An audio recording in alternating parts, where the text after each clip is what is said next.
Party మారగానే KCR గారు ఎన్ని అబద్ధాలు ఆడతారో వారన్న అబద్ధాలు ఇంత తొందరగా ఆడతారని మాత్రం మేము కళలో కూడా ఊహించలే. అది కూడా ఆర్ఎస్ ప్రవీణ్ గారు కేసీఆర్ గారి అడుగుజాడల్లో నడుస్తారు అనుకున్నాం కానీ వారు ఎన్ని అబద్ధాలు చెప్తారో వీరన్ని అబద్ధాలు చెప్తారని కళలో కూడా ఊహించలే. మా విద్యార్థి నాయకుడు, విద్యార్థి సమస్యల మీద ఉద్యమించే నాయకుడు, మరి Telangana residential education institution recruitment బోర్డుకి సంబంధించి అందులో ఏదైతే ఆనాడు ఆర్ఎస్ ప్రవీణ్ కుమార్ గారు చైర్మన్ ఉండే, ఇది ఆయన సంతకమే, ఆయనదే. మస్తు సంతకాలు చూసినాం ఆయన. ఎందుకంటే ఆయన సెక్రటరీ ఉన్నప్పుడు కేర్ టేకర్లని వాళ్ళని వీళ్ళని కొంతమంది మొత్తం వాళ్ళ మనుషులను తెచ్చుకొని పెట్టుకున్నాడు. నోటిఫికేషన్ లేవు, పాడు లేవు, కథ లేదు, కారకాయ లేదు. అప్పుడు చూసినాక ఈ సంతకం ఆయనదే. ఈ ఎడ్యుకేషన్ బోర్డుకి చైర్మన్ ఉన్నప్పుడు జరిగిన దాని మళ్ళీ ఇప్పుడు 2023లో టిఆర్ఎస్ ప్రభుత్వం నోటిఫికేషన్ ఇచ్చినప్పుడు అదంతా క్యారీ ఫార్వర్డ్ అయ్యకుండా వచ్చింది.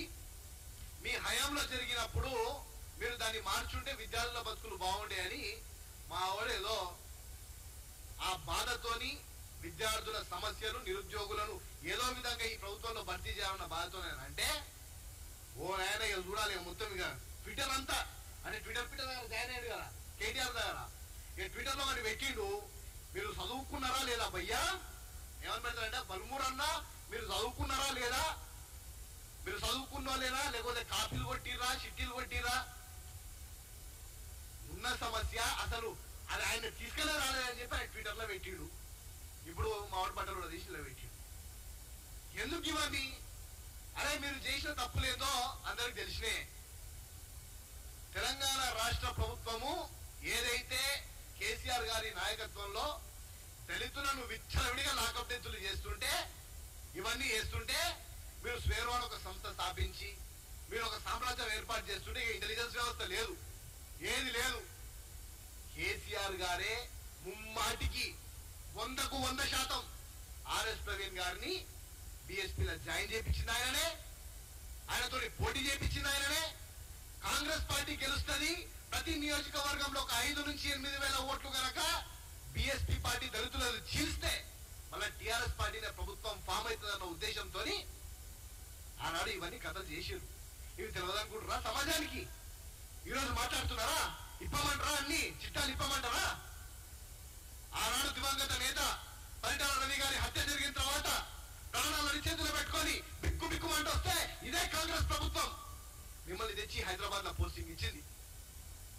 ఎందుకు ఈ కాంగ్రెస్ పార్టీ ఇప్పుడు వచ్చి ప్రభుత్వంలోకి వచ్చి ప్రజలు స్వేచ్ఛావాయువులు పీలుస్తుంటే, ప్రజలు ఇప్పుడిప్పుడు రిక్రూట్మెంట్లు చూస్తుంటే, వాళ్ళకి ఆర్డర్లు వస్తుంటే ఇంత కడుపు మంట ఎందుకని అడుగుతున్నా. దయచేసి ఏదైతే మీరు మాట్లాడిరో కల్వకుంట్ల కవిత గురించి మాట్లాడిరు, మీరు ఈ లిక్కర్ స్కామ్ చాలా పెద్ద స్కామ్, 100 కోట్లు ఎరేసి 1000 కోట్ల దాకా లాగే ప్రయత్నం చేసిరు.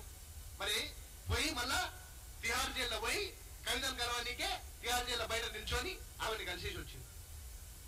సమాజానికి మీరు మొహం ఎట్లా చూపించగలుగుతారని అడుగుతున్నా. ఈరోజు ట్విట్టర్ లో మాట్లాడడం కాదు, మీరు సమాజానికి మొహము ఎలా చూపించగలుగుతున్నారని అడుగుతున్నా.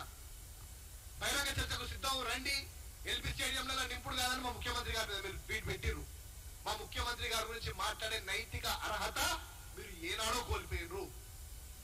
ప్రజలు మిమ్మల్ని ఎమ్మెల్యేగా తిరస్కరించారు, అటు ఎంపీగా తిరస్కరించారు. దళితులే మిమ్మల్ని చీగొట్టిరు. బిఎస్పీకి రాష్ట్ర అధినేతగా మీరు ఉండగా మీరు మొత్తం నియోజకవర్గాలు పోటీ చేస్తే ఎక్కడ డిపాజిట్లు రాకుండా అడ్డగోలుగా ఓడిపోయారు. రాష్ట్రంలో దళితులు కూడా మిమ్మల్ని నమ్మట్లే. కనీసం మేము వీటినన్నింటినీ సరిదిద్దుదాము, మీరు చేసిన తప్పులను సరిదిద్దుదాం అనుకుంటే అడ్డగోలుగా మాట్లాడితే మాత్రం చూసుకుంటా ఊరుకునే పరిస్థితి లేదు. పంపిస్తారేమో మీరు తయారు చేసుకున్న మీ స్వేరోలని, మీరు తయారు చేసుకున్న మీ ప్రైవేట్ సైన్యాన్ని దాడికి పంపిస్తారేమో. దాడులకు సిద్ధం, సామాన్యక సిద్ధం. కానీ మా తెలంగాణ నిరుద్యోగులకు ఉద్యోగాలు ఇచ్చి తీరుతాం, మీరు చేసిన తప్పులను సరిదిద్ది తీరుతాం. మీరు ఎన్ని ట్వీట్లన్నా పెట్టుకోరి, ఎంతనా పెట్టుకోరి, ఏమైనా వేసుకోరి. మా ముఖ్యమంత్రి రేవంత్ రెడ్డి గారు కమిట్మెంట్ తోని ఉన్నారు, నిరుద్యోగులకు ఉద్యోగాలు ఇవ్వాలని కమిట్మెంట్ ఉన్నారు. మరి ఏదైతే నిరుద్యోగులకు నిరుద్యోగ వృత్తి ఇస్తా అని చెప్పి మోసం చేసిన నాయకుడు, ఆ నాయకుడు ఇంట్లో అడగానే పోయినావు, నీ గురుగారు గారు పోయినా ఆయన కాళ్ళ దగ్గర మోకరిల్లు. మరి ఎందుకు అడగలేదు? ఆయన పార్టీలో జాయిన్ అయ్యేటప్పుడు నిరుద్యోగులకు నిరుద్యోగ వృత్తి ఇస్తా అన్నావు కదా, వాళ్ళు వచ్చి ఇంట్లో వండినో ఏం సంగతి అని అడిగినావు. ఈరోజు నిరుద్యోగుల గురించి మాట్లాడుతుంటే జీవో నంబర్ 81 తీసుకొచ్చి ముందర పెడితే మీరు మీ ముఖ్యమంత్రి గారు రండి, ఎక్కడికి వస్తారో రండి, చర్చిద్దాం. మా ముఖ్యమంత్రి నాకు అవసరం లేదు, మా విద్యార్థి నాయకుడు మా ఎమ్మెల్సీ బల్మూరు వెంకట ఒక్కడు చాలు, డాక్యుమెంట్లు పట్టుకొని వస్తాడు, మీ దగ్గర ఉన్న డాక్యుమెంట్లు ఉంటే పట్టుకొని రండి.